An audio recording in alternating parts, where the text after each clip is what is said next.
la chaîne YouTube Actu TV et cochez la cloche des notifications pour ne rater aucune nouvelle vidéo. Une personne est morte et plusieurs ont été blessés, lundi 18 mars, lors d'une fusillade dans un tramway dans la ville néerlandaise d'Utrecht, a annoncé la police locale, en évoquant une possible piste terroriste. Fusillade sur la place du 24 octobre, plusieurs blessés signalés, une opération de secours est en cours, a fait savoir la police de la ville dans un tweet, précisant que plusieurs hélicoptères médicaux avaient été déployés. L'auteur de la fusillade est en fuite, a déclaré la police d'Utrecht, conseillant aux écoles de la ville de fermer leurs portes et n'excluant pas qu'il y ait eu plusieurs tireurs. Le compte Twitter des autorités a diffusé un avis de recherche concernant un homme de 37 ans, né en Turquie et décrit comme étant en relation avec les fusillades. À la mi-journée, le coordinateur de la lutte antiterroriste, Peter Jaapa Albersberg, a affirmé que des fusillades avaient eu lieu ce matin à Utrecht à plusieurs endroits, sans donner de détails sur les autres attaques, ni leur localisation. Il a ajouté qu'une vaste opération de police était en cours pour trouver le tireur en précisant que le caractère terroriste des fusillades ne pouvait pas être exclu.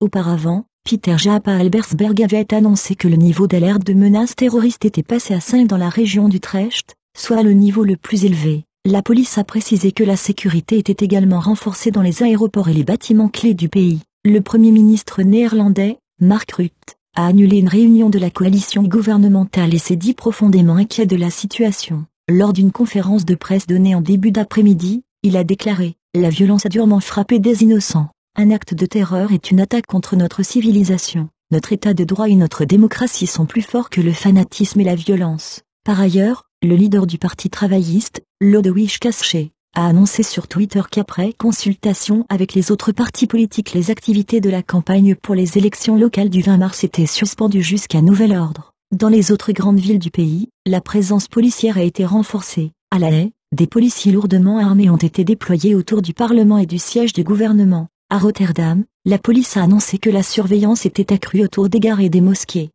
Abonnez-vous à notre chaîne YouTube. Et likez nos vidéos, ça nous aide à continuer.